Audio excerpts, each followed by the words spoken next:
Jamaah oh jamaah. Alhamdulillah. Alhamdulillahirrabbilalamin, kita masih di Islam itu indah. Dan buat jamaah yang baru bergabung, hari ini kita sedang membahas tema unfollow semua masa lalumu ya.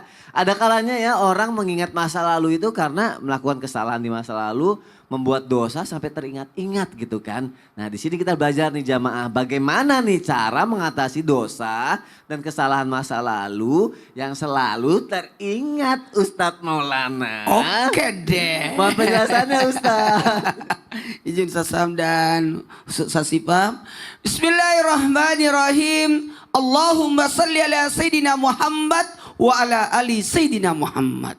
Satu hal buat kita, ketika orang sadar kalau dia punya dosa, pertanda dia orang yang mawas diri, memperbaiki diri, bukan menjadi orang yang sombong. Karena kenapa? Manusia itu tidak ada manusia tidak punya dosa dan kesalahan. Karena manusia itu tidak luput dari kesalahan dan kehilapan. Dalam hal ini Rasulullah SAW sendiri senantiasa tobat. Istighfar 70 dalam satu riwayat. Ada yang mengatakan sampai 100 kali. Bahkan ketika kita sudah salat pun, Assalamualaikum warahmatullah, Assalamualaikum warahmatullah. Kalimat yang pertama yang dibaca setelah salam adalah istighfar. Pertanda manusia itu harus banyak-banyak bertobat. Tubu ilallahi taubatan nasuha. Maka bertobat itu secara sungguh-sungguh. Memohon ampunan kepada Allah. Bahkan bisa jadi permohonan ini adalah arahan. Maka bagaimana supaya kita dosa-dosa masa lalu itu di-unfollow. Nah, supaya dihilangkan, dilupakan. Maka yang pertama yang harus kita lakukan, itu betul kata Ustaz Sasipa tadi, adalah jangan bicarakan lagi dosa masa lalu. Karena ketika kita membicarakan dosa masa lalu, akan dicatat lagi tuh. Kalau dicatat lagi, iyalah, karena bisa jadi engkau merasa bangga dengan dosamu. Nggak bisa, saya dulu itu begini, saya dulu begitu.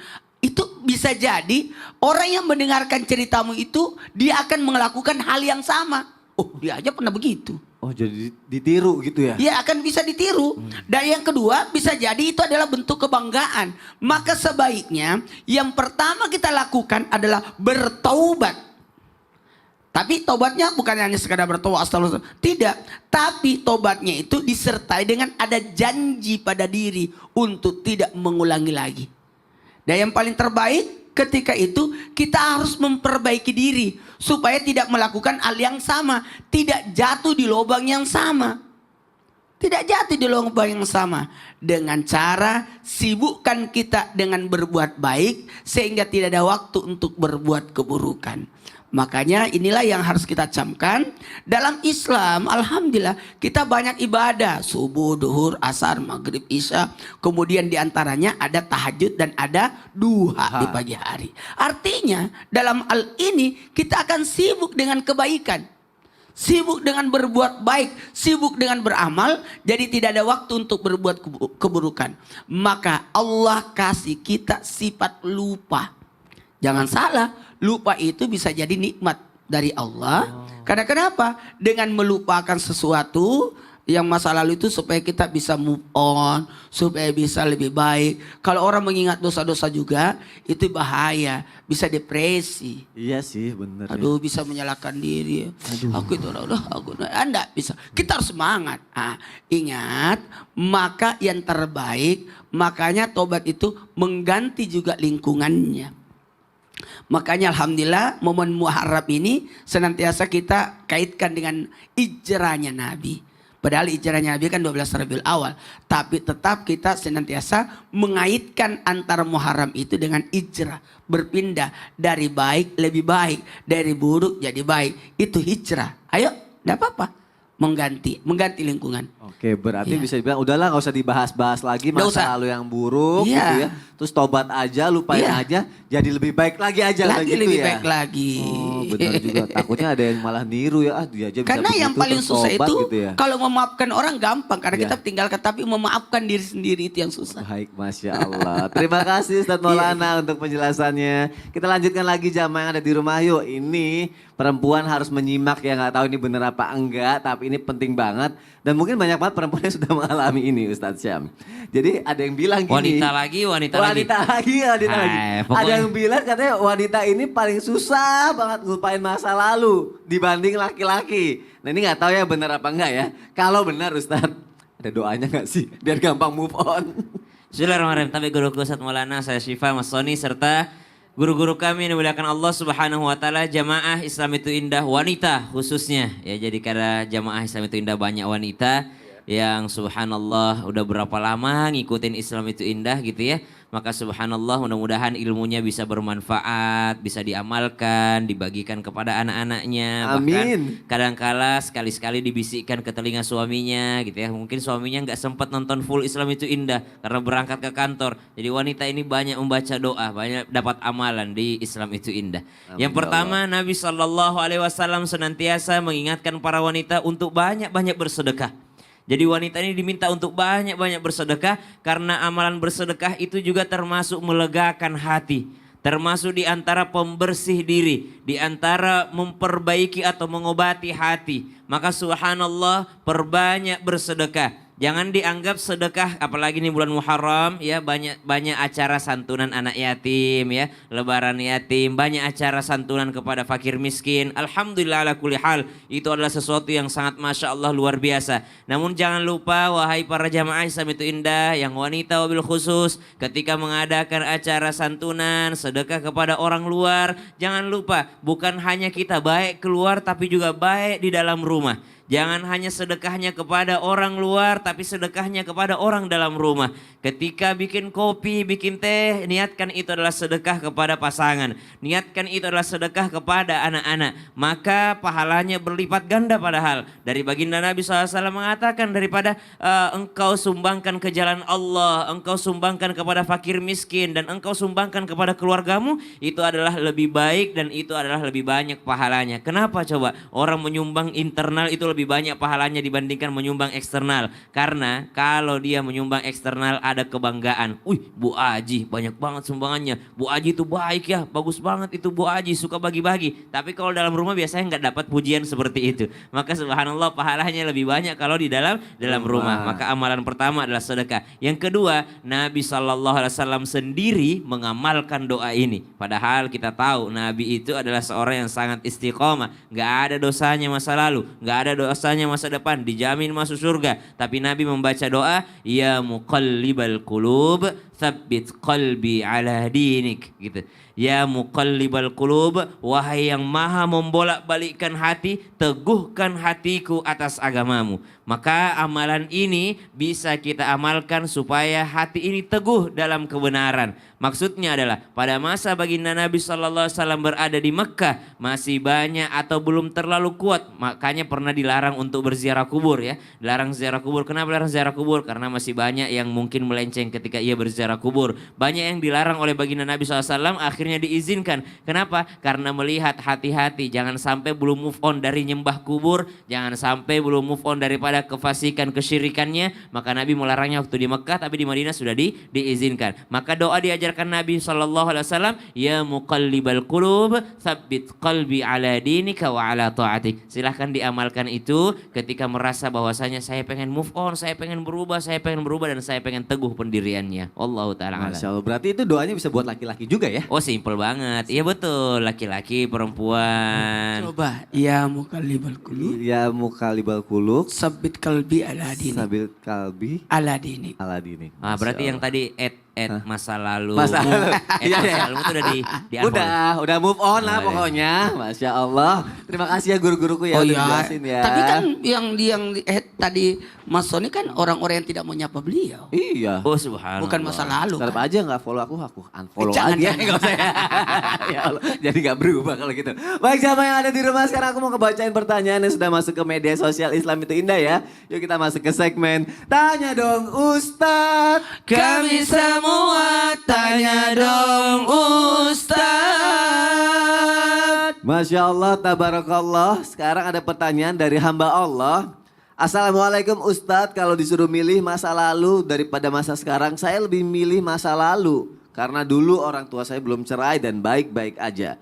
Gimana sih hukumnya lebih menyukai masa lalu daripada sekarang? Ustadz Syam kayaknya harus dijelasin dikit lagi nih Ustadz. Baik, bismillahirrahmanirrahim. Ketika seseorang lebih senang dengan masa lalunya dibandingkan masa sekarang, berarti belum move on dong. Berarti ada tantangan bagi dirinya membuat masa sekarang lebih baik dibandingkan masa lalunya. Makanya ada lagi amalan dari baginda Nabi SAW atau doanya, Allahumma arinal haqqa haqqa warzuqna ittiba'ah wa arinal batila batila warzuqna jatinabah.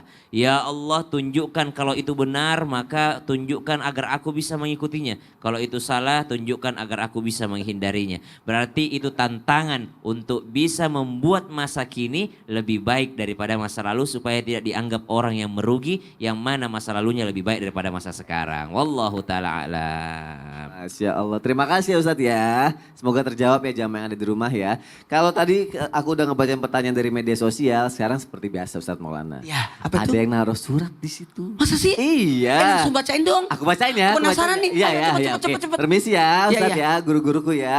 Di sini adalah tempat surat jamaah. Biasanya banyak orang yang mengirimkan surat ke Islam itu indah, terus ditaruhnya di sini. Makanya sekarang aku bacain ya. Nih, Bismillahirrahmanirrahim. Wow, Kasih lihat dong tulisannya. jamaahnya, supaya bangga yang nulis. Tuh, lihat tuh, Masya Allah, aku nggak bisa baca. Aduh. Perlu bantuan? Hah? Enggak lah. Enggak ya, Coba-coba bisa lah ya. baca. Mau diajarin Ejas baca. Kita ajarin kakak Ejas Nggak lagi. perlu. Nih ada pertanyaannya, oh, dari Jepara loh. Oh, dari Jepara. Dari Jepara, terima kasih ya Jepara ya. Nih, Assalamualaikum warahmatullahi wabarakatuh, Ustadz, Ustazah. Oke. Saya dulu sering dibully dan dikucilkan. Bahkan saya sering mendapatkan kekerasan fisik dari teman. Sekarang saya alhamdulillah sudah punya bisnis. Oh, bini lagi. Saya sudah punya bisnis dan teman saya yang dibully saya ya teman saya yang bully saya, dia malah minta kerjaan ke saya. Wah, saya menerima mereka, tapi saya perlakukan mereka seperti yang mereka lakukan ke saya dulu. Wow. Takbir. Allah Akbar. Saya sekarang terpikir, apakah saya wajar ya melakukan hal ini? Atau saya malah zolim? Mohon jawabannya Ustadz, Ustazah. Apa yang harus saya lakukan supaya mereka merasakan apa yang saya rasakan dulu. Ini bukan salah dari yang nulis kok. Saya kalau baca tuh suka nggak bisa kebaca gitu ya jamaah ya. Apa-apa, Nggak itu apa-apa. real kan? Real ya. Tulisan baik. tangan. Oke, jamaah ini akan dijawab oleh tausiah oleh guru saya. Ustazah Sifa, silakan Ustazah. Terima kasih Mas Wani, Permisi, Ustadz Syam, Ustaz. Ustadz Maulana. Bismillahirrahmanirrahim. Buat masnya yang dulu pernah jadi korban bully, karena bully ini mengerikan memang ya. Mau itu di luar negeri, mau di Indonesia, dari korban bully itu bisa mengganggu mental dan bisa membunuh jiwa. Berapa banyak orang bunuh diri gara-gara dibully. Nah sekarang orang bulinya bukan hanya secara verbal dari mulutnya atau perlakuannya, tapi dari media sosial juga sekarang bisa ngebully orang lain. Makanya banyak yang bunuh diri gara-gara netizen itu nyinyirin, kasih komen-komen negatif. Nah ini harus kita jadikan bahan renungan untuk merubah hal tersebut. Jadi apa yang harus dilakukan kalau saya membalas dendam atas bulian dan masa lalu kelam yang pernah dirasakan dulu? Ya, kita sebagai manusia kadang memang wajar atau manusiawi pengen membalas apa yang orang lain pernah berikan kepada kita. Ya, apalagi kalau yang kita dapatkan itu keburukan dan hal-hal yang menyakitkan diri kita. Tetapi membalas dendam itu memang bisa dengan dua cara. Cara yang pertama adalah cara yang dimurkai oleh Allah Subhanahu wa taala, membalas dengan keburukan. Orang nyakitin kita, kita sakitin lagi. Orang ngatain kita ngatain lagi. Orang kalau anak-anak SD biasanya ngatain orang tua. Dasar lu anaknya, siapa misalkan? Anaknya Sony. Maulana. Sony gitu ya. Anaknya Maulana. Sony. Saya nama saya Muhammad Nur. Nama saya Masya Allah. sekarang Maulana kan. Tidak ada masalah. Akhirnya dibalas lagi, ya dibalas lagi, dasar lu anaknya Mamat gitu dan lain sebagainya gitu ya. Benar. Nah itu tidak boleh, kalau kita sudah diberikan keburukan, dihinakan, maka jangan membalas kehinaan itu lagi, maka kita sama saja dengan orang yang memberikan keburukan kepada kita.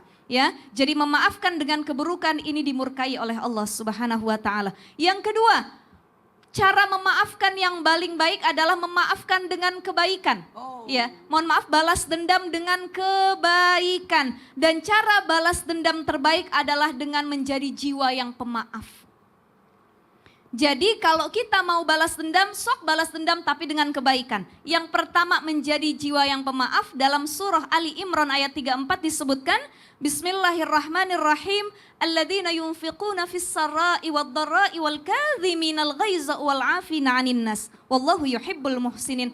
Orang yang infak, baik itu secara sir gitu ya, kemudian juga dia yang menahan amarahnya, dia yang memaafkan manusia, dia adalah jiwa yang paling mulia di sisi Allah Subhanahu wa Ta'ala. Jadi yang pertama, boleh balas dendam, tapi balas dendamnya menjadi jiwa yang pemaaf. Yang kedua, balas dendamnya adalah dengan menunjukkan perubahan diri dan hidup kita. Kita kasih tahu kalau saya sekarang lebih berprestasi. Dulu kamu ngina saya, sekarang saya yang jadi orang terkenal. Gitu ya. Betul ya Ustadz ya? Ada yang dibulinya sama guru. Ketika pelajaran matematika, bahasa Inggris. Kamu nih ya, kok nggak ngerti-ngerti. Kamu paling bodoh di kelas ini, tahu nggak? Ternyata dia yang paling hebat dan berhasil saat ini. Masya Allah. Tapi kalau guru itu bukan membuli kayaknya. Bukan membuli, mungkin ngasih tantangan motivasi. kali ya. Tapi kan kita Motivasi, kadang-kadang ya. sakit hati juga ya. Iya. Ya Allah kok bisa begitu ya. Gitu. Makanya jadi guru juga harus difilter ucapannya. betul. Jangan sampai menghinakan dan membuat mental muridnya itu down. Oke. Ya, itu yang kedua. Jadi kita harus membuktikan kalau kita bisa berubah diri kita lebih berprestasi, lebih kaya secara materi, kemudian lebih dikenal oleh orang lain dan bisa memberikan kebaikan untuk di sekitar kita. Itu cara balas dendam yang kedua. Cara balas dendam yang ketiga adalah dengan membantu orang yang pernah menyakiti kita. Kalau dia minjem duit, kasih aja, nanti malu sendiri. Ya, Oke. wah ya Allah dia baik sama saya, dulu saya nyakitin dia. Dan ini bisa kita ambil ibrohnya lebih banyak, silahkan baca kisah atau sirah tentang Nabi Yusuf alaihissalam yang sudah dicaci maki tapi tetap Menjadi baik berbuat ya. baik kepada saudara-saudara. Iya, kebayang gak Masya dibuang dari Allah. sumur, Iya. terusir, Jadi orang baik di gitu ya. penjara. di penjara, tapi balas berarti- kebaikan. Iya, Sukses is datang the lagi best saudaranya revenge ya. ditolong gitu ya. Iya. Masya Allah. Terima kasih Ustazah Ziva ya. Sama-sama, Mas Sony. Tadi kan jamaah udah nanya, ada surat juga. Sekarang temen aku nanya melalui aku. Ya. Ustaz. Jadi dia bilang gini, katanya dia punya suami. Dia punya suami. Nah suaminya itu kayaknya dia lebih, kalau curhat ya, dia lebih percaya sama mantan istrinya gitu curhatnya. Padahal kan udah cerai gitu. Itu gimana ya Ustaz ya? Siapa memang orangnya Son? Siapa? Temen aku. Kenapa tidak tanya langsung kepada saya? Dia, Kenapa harus melibatkan orang terdahulu? ya nggak tahu, aku cuma nyampein jadi salah. Saya curiga siapa orangnya? Enggak, Siapa? teman aku. Ya nanti aku suruh telepon Ustaz deh. Siapa orangnya? Ada jamaah jangan kemana-mana. Aku jadi marah ini, tetap di Islam itu indah ya jamaah. Alhamdulillah. Alhamdulillah. Gimana perasaan pasangannya Iya. kalau dia lagi curhat kepada orang? Iya.